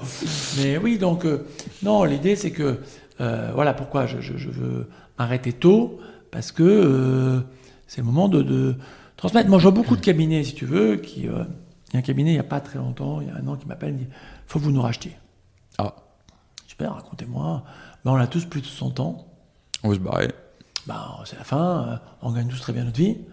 Mais après vous, il y a qui il y a que des stagiaires et des gens de 20 ans. Et du coup, tu peux pas appeler quelqu'un pour lui vendre ta boîte et lui dire en fait, nous 3 ans on est barré, il reste plus rien, tu rachètes quoi un fichier client enfin... Donc, j'aurais dit je vais vous laisser mourir, ils sont en train de mourir, je vais laisser mourir. Ah, oui. C'est impossible parce que vous n'avez pas créé les conditions. Mais t'as aucune valeur, aucune valorisation. Aucune valeur. Ils n'ont pas créé les conditions. Donc ils ont mieux gagné leur vie, ils n'ont pas été généreux. Moi je donne des clients, je transmets chaque fois. Mais c'est aussi poche droite, poche gauche. C'est-à-dire que si je transmets des clients, c'est un truc que je récupérerai aussi à la fin dans un actif. D'accord. Exactement. J'ai pas trop le choix. Donc voilà, donc le projet d'entreprise, je sais pas si c'est clair, mais il est chiffré, piloté, mensuellement. Là-dessus, on s'inscrit et ça me permet de faire participer les collaborateurs. C'est les collaborateurs qui ont revu le système de rémunération pour que ça s'inscrive dans ce projet, qui ont été partagés. Ça me permet de plus les motiver, de les mettre dans le cœur de l'entreprise. Et les gens qui potentiellement pourront acheter cette boîte, ils travaillent déjà. Et après, ils peuvent 2 jours avant se dire « mais non, j'y vais pas, et c'est pas grave ». Et peut-être que Le plus triste, ça serait de fermer. Ça arrive. Et ça arrive. Ah oui, bien sûr. Et donc toi, tu as cette ambition du coup de laisser quelque chose qui te survit, entre guillemets, ou du moins qui survit à ta carrière professionnelle. Non, parce que ça, c'est un peu égotique, survivre. Pour entrepreneur, il faut être un peu égotique aussi. Hein. Ouais, mais moi, j'ai appris tout petit par un de mes maîtres. Les entreprises restent, les hommes passent, les entreprises restent. Donc, on va essayer de la faire rester. Et finalement, ils ont un job. Mais s'ils n'ont pas envie... On va pas les forcer, non, mais ça c'est sûr. Voilà. On verra. Après, il y a peut-être un groupe qui voudra acheter, on verra. Pour l'instant, on n'est pas là, hein. J'ai 55 ans. Oui, bien sûr. Et ça veut dire que si on le décide en 3 ans, après, il y aura un rollout de 3 ans. Mais tu t'en vas pas du jour au lendemain. C'est malheureusement pas C'est possible. pas possible. Bah non, oui, complètement. Possible dans ces métiers. Donc, le projet d'entreprise, il est là. Et chacun qui rentre ici, je dis, c'est ce projet d'entreprise. Donc, pour toi, peut-être que tu ne seras pas associé, tu ne seras pas propriétaire. Mais en tout cas, tu vas t'inscrire dans ce projet. Et moi, je ne suis pas éternel. J'ai 55 ans. Machine, là, qui est là, elle a depuis 10 ans. On va pas travailler 10 ans ensemble. On va être bien clair sur le sujet. Et donc, du coup, tu as créé ce cadre aussi qui parle. Enfin, du coup, pour revenir à la question de départ, tu as créé ce cadre qui s'inscrit dans son projet d'entreprise. Quoi. Ouais. Et il y en a un qui m'a dit récemment, et j'ai adoré, il m'a dit, tu sais quoi, moi, je veux être à ton enterrement. Et je m'inscris dans cette boîte, j'y crois. Je veux jusqu'au bout, je veux être à ton enterrement. Il y a vraiment cette notion de temps C'est long génial. qui revient. Oui, C'est génial. C'est dur. Oui, parce qu'il dit merde, c'est vrai que je vais mourir avant lui. T'as pas envie d'entendre. Mais en même temps, c'est vraiment genre, c'est à la vie à la mort. Quoi. Ouais. Donc, et t'as vraiment cette notion d'entreprendre dans le temps long qu'on retrouve pas tant que ça en fait aujourd'hui dans le. Ah bah non, moi je dans, ne pas dans, du dans, tout. dans Effectivement, alors les mecs te disent, j'ai construit quelque chose et je veux le céder. Mais non, qu'est-ce que je veux alors on est d'accord, on va revenir sur le projet. Si je le cède, donc je vais devoir être salarié pendant quelques temps. Oui. Et c'est pas les périodes les plus heureuses pour les dirigeants. Non, même 2 jours, je ne vous tournerai pas. C'est-à-dire que moi, j'ai 10 semaines de congé par an, je fais ce que je veux, quand je veux, je travaille avec qui je veux, comment je veux. J'ai une liberté qui c'est extrêmement addictif. Hein. J'ai une seule contrainte, c'est le résultat. Et en fait, le résultat, je l'avais avant. Donc, je l'ai eu tout petit parce que j'ai commencé commercial en 88. Donc, le résultat, c'est pas une contrainte, c'est ma peau. Je fais avec. C'est une très bonne définition de ce que c'est qu'être entrepreneur, je crois. Ouais. Tu as une liberté qui est absolument grisante, et par contre, tu joues ta peau tous les jours. Quoi. Ouais. Et alors, pour moi, ça n'a pas été difficile parce que je me rappelle de ça. Quand en 2011, je crée Serendip, j'ai un copain de jeune an, top, j'ai une totale liberté. Mais non, t'as une contrainte de délivrer. Oh, je dis merde, il m'a cassé un peu mon jouet, il m'a cassé mon rêve. Et je rentre en voiture, et je me dis, en fait, il dit une connerie parce que ça fait toute ma vie j'ai délivré. Toute ma vie, j'ai fait des jouets. C'est choisir tes contraintes aussi. Ouais. C'est pas les subir. Ouais. Effectivement, tu peux être salarié, c'est très bien, encore une fois, être salarié. Tu n'as pas forcément de contraintes de délivrer. Tu peux faire du run sur des trucs toute ta vie. Mais tu as d'autres contraintes. Moi, j'ai 0 contrainte. 0, ce que je veux, quand je veux, où je veux, comme je veux. Et en fait, je pense pas que je pourrais être salarié de quelqu'un. Alors, je préférerais vendre moins cher et me casser. Ouais, je comprends. Je comprends très bien.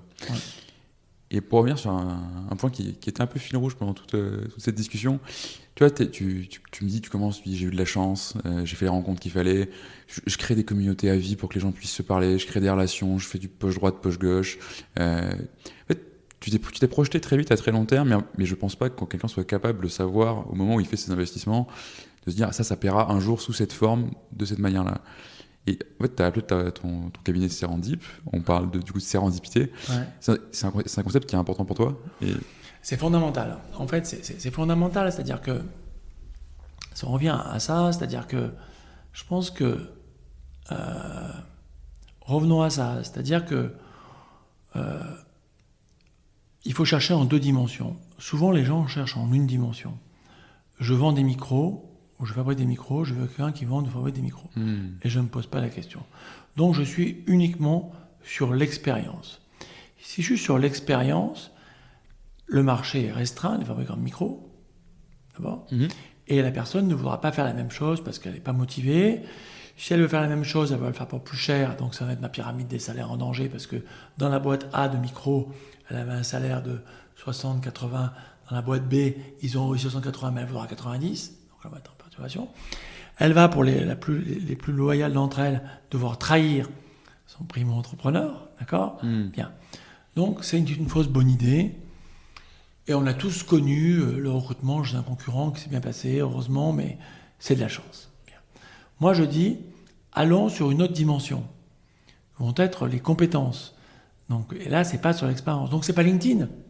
LinkedIn déclare uniquement les expériences, déclare très peu des compétences. Tu peux maintenant, mais c'est pas le truc que tu vois en premier. C'est pas ce qu'il y a de plus simple. Premièrement, et d'ailleurs, c'est encore une fois à l'américaine, c'est pensé par des Américains. L'expérience, parce que c'est une approche très transactionnelle du métier. C'est je paye, j'ai tant. D'accord ? Plus sur les compétences et sur ce que tu appelais tout à l'heure les soft skills. Et moi, je suis vraiment là-dessus. Je suis de plus en plus en 2 dimensions. Et c'est très important dans le middle management. Et Serendip est un cabinet en plus de middle management où autant que la performance in situ, on va chercher le potentiel. Et il va plus que le potentiel que la performance. Donc chez Serendip, que ce soit compétence, expérience, que ce soit compétence, personnalité, que ce soit potentiel, performance, on va toujours chercher en 2 dimensions. Et c'est pour ça que c'est looking for skills, finding personality. Et c'est ça l'idée. Et ça ouvre le droit à l'erreur. Alors où c'est intéressant ? On parlait tout à l'heure des valeurs, des convictions des dirigeants et comment ils les déclinent. Donc dans ce projet 555, on a fait des groupes de travail. Et l'une des questions qui a été posée à des groupes de travail, qui était constitué de chargés de recherche, de stagiaires, de consultants, Serendip est-il une entreprise qu'use de sérendipité ? Ma certitude était oui, parce qu'en plus j'ai passé un peu la main quand je mets H3 cabinet, j'ai un manager. Si tu appelé ta boîte comme ça, il vaut mieux que ce soit le cas quand même.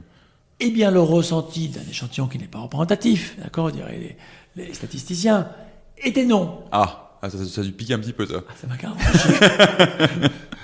Mais non, c'est-à-dire... Mais zéro quoi. Zéro. Alors pourquoi ? Donc, pourquoi ? Parce qu'en fait, et on ne verra pas, la manager intermédiaire, et c'est une amie, donc c'est ça un peu, elle connaît son feedback, l'incarnait pas assez. Elle incarne moins ses valeurs existentialistes.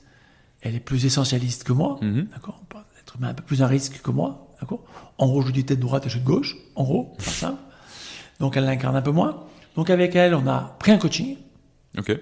Pas pour le faire changer d'obédience politique. Non, mais ça, c'est... D'accord ? Mais pour lui donner plus confiance dans l'autre. Et du coup en elle-même.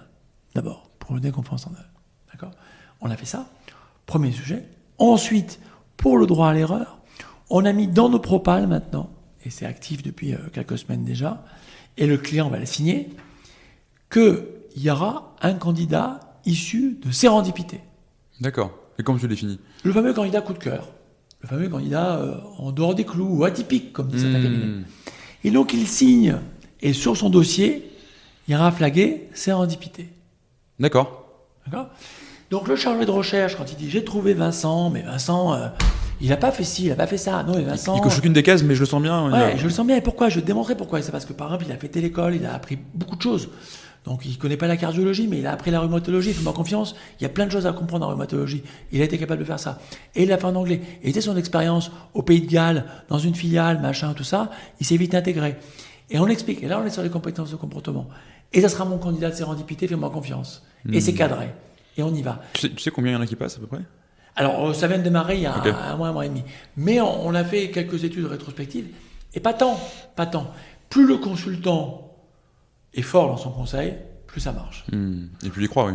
Voilà, plus le consultant est illégitime, un peu en imposture, moins ça passe. En gros, plus le consultant est vieux, plus ça marche. Si moi je dis à un client, écoute, j'ai un coup de cœur, machin, tout ça. Fais-moi confiance. Fais-moi confiance, et le client me connaît depuis 10 ans. De toute façon, il le voit derrière. Ouais, alors mais des fois il est pas primo client. Des fois il a 10 ans d'expérience, il dit super, machin, je te fais confiance, machin, tout ça. Il est les yeux fermés. Mais la confiance, ça se gagne, ça ne se réclame pas, si tu veux. Donc là-dessus, voilà comment on est allé jusqu'à le faire là, parce qu'on s'est aperçu que c'était pas du tout incarné. Et qu'en fait, j'avais beau le dire, j'avais finalement des consultants à la strate intermédiaire qui étaient flippés et qui voulaient rassurer un client en disant vous savez, j'ai pris les gens qui font la même chose, regardez, ils font la même chose. Ah oui, ok. Bon, ok. Aucun sens. Et surtout, des candidats qui n'ont pas envie. Et souvent, les candidats qui ont envie de faire la même chose, c'est pas les meilleurs. Il faut. C'est un principe de base. Pour moi, tu ne dois pas prendre quelqu'un parce qu'il fait déjà ce que tu veux qu'il fasse. Ouais. Ça arrive, heureusement. Le type a été malheureux, a été trahi dans une entreprise. Ça d'accord. arrive. Mais oui, bien sûr que ça arrive. Mais de manière générale, tu as envie de bosser avec des gens qui ont envie de progresser, d'apprendre, de savoir faire des choses. Après, tu as des très bons techniciens, etc. Mais même un très bon technicien, il peut élargir sa palette. Pour donner un type de nos conseils, on leur dit aux clients, vous êtes leader, vous dites que vous êtes leader, donc si vous êtes leader, vous êtes en capacité à apprendre votre métier aux gens que vous recrutez. En revanche, quelqu'un qui n'est pas leader, toi par exemple, tu me dis demain, je vais me lancer dans la chirurgie ORL. J'y connais rien. Alors là, oui. Là, je vais dire, oui, on va recruter quelqu'un qui met la chirurgie ORL.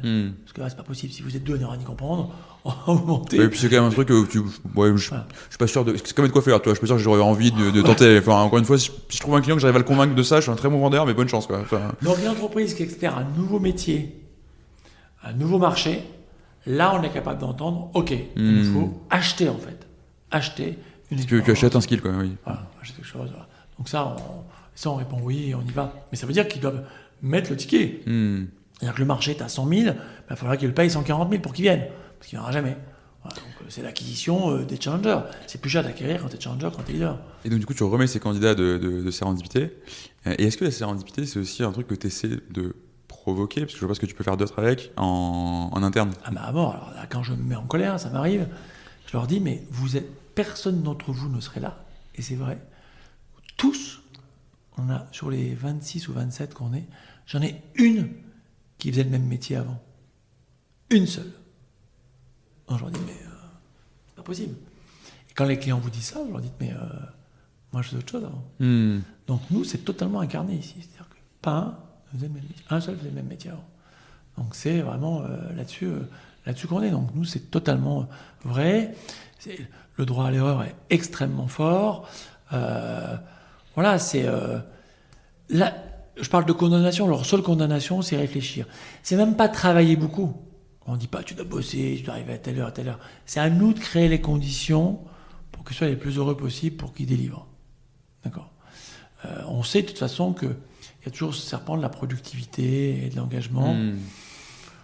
Mais qui est un serpent infini en plus, parce que si tu combines autonomie et exigence de productivité chez les gens, enfin, on parlait d'injonction contradictoire. C'est un oxymore. Mais tu peux toujours faire plus en fait. Bien sûr. Quoi que tu fasses, tu pourras toujours faire plus. À moins de travailler genre chaque minute de chaque heure de chaque journée, tu peux toujours faire plus.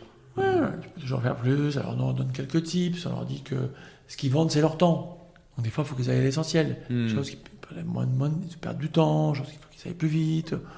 Voilà, mais ça, ils le comprennent assez vite. Notre temps, c'est ce qu'on vend en fait. Bien sûr. Donc voilà. Mais non, la sérendipité, il faut qu'elle soit expliquée. Parce que les clients... Comment tu l'expliques la sérendipité? Aux clients? De manière générale.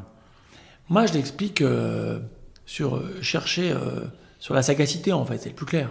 Le plus clair, c'est se dire comment je pourrais chercher différemment. Comment je pourrais chercher différemment, où je pourrais chercher différemment.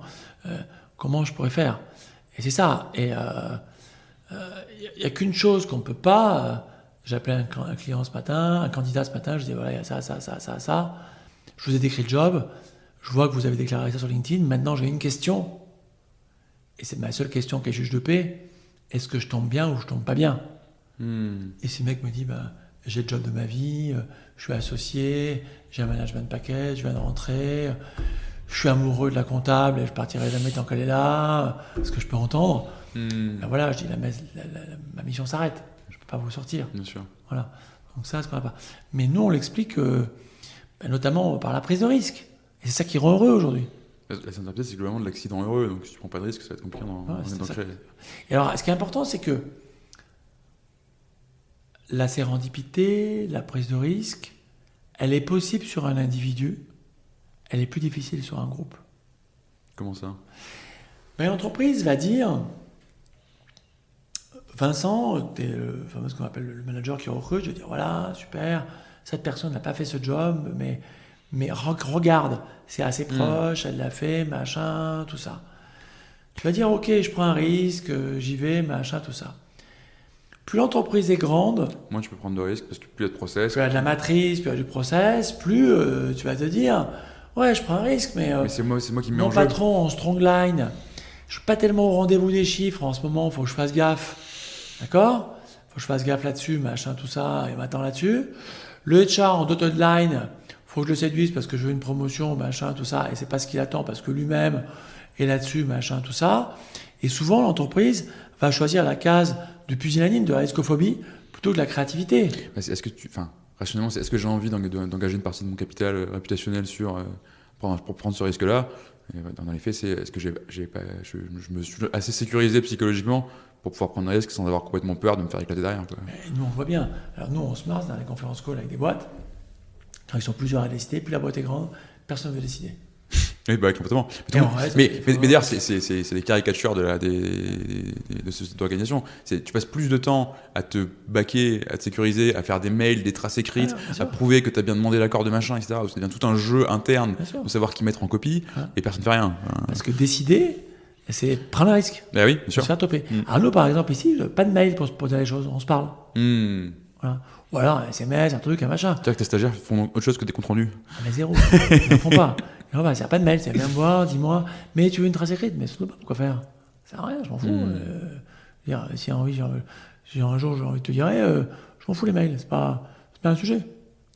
Donc on est là-dessus, on n'est pas du tout, il n'y a pas de reporting interne. C'est ce que je te dis, il y a zéro reporting interne. Je ne veux pas de reporting interne, ça ne m'intéresse pas. On est consacré sur l'exécution pour laquelle on nous a mandaté. Si on peut raccourcir les délais, d'être beaucoup plus agile, et pas d'être sur nous-mêmes et tout ça. Donc tout notre temps est consacré aux missions pour lesquelles pour lesquelles nous sommes mandatés. Et c'est l'une des raisons pour laquelle il y a très peu de management intermédiaire. Et puis à 27, t'en as pas non plus dans des caisses. Voilà. Et encore une fois, on revient à construire une organisation qui est cohérente avec ce que tu veux faire. Un truc un peu technique, si tu veux. En fait, un cabinet de recrutement, ça gagne 15 à 20% d'EBITDA, pas beaucoup plus. Donc, si tu montes très très fort en population, tu es obligé d'avoir le management intermédiaire. Le management intermédiaire te bouffe ta marge. En fait, tu as un plafond de verre. Complètement. Tu as un plafond de verre très vite. Et en même temps, c'est pas mal. 15% d'EBITDA dans une activité de service, t'es plutôt bien. Puis après... ma femme sera pas plus amoureuse de moi. Écoute, oui, effectivement. En gros, Chirac disait ça m'en touchera une, ça va bouger l'autre. Exactement. C'est bien ça. Pour arriver à la fin d'une interview sur une citation de Chirac, c'est pas mal du tout. On a eu Mitterrand aussi. Mitterrand aussi, c'est vrai. Ouais. Et Mitterrand, c'est pas souvent, effectivement. Les forces de l'esprit. Moi, je suis fan, donc forcément. Écoute, j'ai quand même une dernière question pour toi. Alors, tu peux citer tous les présidents de la République que tu veux. Là, si tu remontes à... Plus je travaille, plus j'ai de chance. Sarkozy. Pas mal. C'est sarkozyste. Tu nous fais... oui, c'est toi sarkozyste. Travailler plus pour gagner plus, quoi. Mais tu sais que, en blague à part, le plus je travaille, plus j'ai de chance. C'est exactement ça, la sérendipité. Alors, je veux pas... je peux faire la politique de Nicolas Sarkozy sur ce podcast. Ceux qui me connaissent savent que c'est pas forcément mon choix politique. Personne, parce qu'il n'a même pas été à la primaire. Exactement, mais pour le coup, c'est exactement ça. J'avais un invité qui s'appelle Aymeric Arnoux, qui a monté une boîte de logiciels sur ce podcast aussi, qui disait entreprendre, c'est 5% de travail acharné, 95% de chance. T'auras jamais les 95% de chance si t'as pas fait les 5% de travail. C'est exactement ça. C'est fais tout le temps très bien, en sachant qu'un jour ça paiera et que ces investissements-là, l'accident heureux finira par se produire, mais plus tu échoues, plus tu as de chances que ça réussisse, quoi. Ouais, bien sûr. Non, je suis d'accord avec ça. C'est en fait, moi je dis toujours aux collaborateurs, il faut être cohérent. Alors on a parlé, c'est les valeurs, c'est comment tu travailles. Je pense qu'on peut tout faire en business, sauf si on est incohérent. Et moi, mon boulot, c'est vision commune, valeur commune. Et c'est toute la conclusion, c'est ce que je dis toujours, et quand je reçois des dirigeants ici, c'est quelles ont été leurs visions, quelles ont leurs valeurs, comment ils ont décliné ça. Après, le reste, ça se met en place tout seul. En revanche, vision commune, valeur commune, on l'a vu sur cette sérendipité. Et j'avais rendez-vous avec même, comme tu as dit, ça a piqué. Et je me suis dit, merde. Donc, et quand je dis souvent aux collaborateurs, si vous croyez qu'on est là et qu'on n'est pas là, c'est plus dangereux. C'est plus dangereux. C'est se mentir à soi-même. On a dit au début qu'on était très doués. Voilà, on se ment beaucoup à soi-même. Tous les gens qui divorcent, à un moment donné, se disent en fait, ça fait des années que je t'aime plus. Mais bon, tu me l'avais pas dit, mais... Est-ce que je voulais pas le voir ? Ouais, je voulais pas le voir.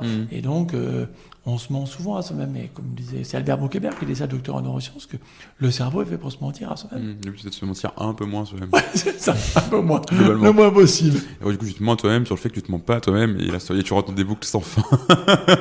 Bref, on peut continuer là-dessus pendant très très longtemps. Je vais te poser la dernière question traditionnelle du podcast, à savoir quel serait le conseil que tu donnerais à un de tes pairs, à un autre dirigeant d'entreprise qui se pose la question de travailler ou pas sur sa culture d'entreprise. Alors, s'il se pose la question de travailler ou pas, il ne faut pas qu'il entreprenne. C'est-à-dire que oui, il doit se poser la question. C'est la première question qu'il doit se poser. C'est-à-dire qui je suis, parce que ces valeurs-là vont devoir être incarnées au quotidien. Je me rappelle avoir eu cette discussion avec un gars qui est devenu mon meilleur ami, on avait 20 ans, et il a fait le choix dès le départ d'avoir une vie entreprise, un comportement pas le même que dans sa vie privée. Ah, donc c'est schizophrène ça. Ouais. Et il a fait ce choix-là. Il est en train de les rassembler, mais ça fait 30 ans. Et moi, j'ai toujours fait ce choix-là. Il m'a dit, mais c'est dingue, tu tutoies tout le monde, tes gens viennent à la maison, tu as mélangé tes amis avec ton travail, tout ça. Donc moi, ma personnalité, mes valeurs sont dans tous les pores de ma vie. Donc c'était pas possible de faire une entreprise sans qu'elle me ressemble. Donc je vois pas comment c'est possible. Je vois pas comment c'est possible. Si ce gars-là pense que l'autre est un risque, moi je pense que c'est une chance, ben, qu'il fasse une entreprise avec plein de process, machin, tout ça, qu'il fasse un truc comme ça. Je souhaite beaucoup d'emmerdes et peu de chance. Mais ouais, donc moi le conseil c'est que c'est fondamental. C'est fondamental d'y travailler à T0, mais de le revérifier à chaque fois. L'exemple que j'ai montré sur la sérendipité fait que j'avais dévié. Et je vais devoir le remesurer fréquemment. Voilà, parce qu'en fait, l'être n'est bon, mais la société le pervertit. Ça, c'est Rousseau, c'est pas un président. Ah, effectivement. Il nous aura manqué Pompidou, je crois. Peut-être De Gaulle et Emmanuel Macron. C'était pas mal. Hein. Et François Hollande, si tu arrives à le citer, François Hollande. Ouais, non. De Gaulle, je rappelais ce matin de mes collaborateurs que c'est lui qui avait inventé le plan d'épargne entreprise. C'est vachement bien. Ah. C'est-à-dire que Macron dit qu'aujourd'hui, quand on verse des dividendes pour faire des PE, c'est le gaullisme. Ah, okay. Tout le monde est égoïste. Donc là, on a cité les deux, et Hollande, pourtant je l'aime bien, mais j'ai rien. Bon, eh ben écoute, tant pis pour François Hollande. Ouais, tant pis, c'est comme ça. C'est Pompidou qui disait que il fallait que un mandat soit heureux, ça restait pas dans l'histoire, en fait. Peut-être, effectivement. Bon, lui est mort. Bon. Merci beaucoup, Franck. En tout cas, c'était un plaisir de faire cette interview avec toi. Merci. Et puis à très bientôt. Merci beaucoup.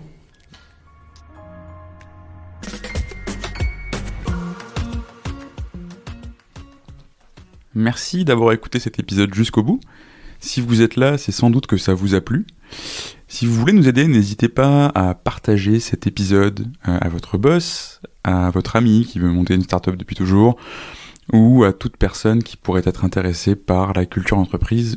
Vous pouvez aussi vous abonner sur Apple Podcasts, Spotify ou toute bonne application de podcast.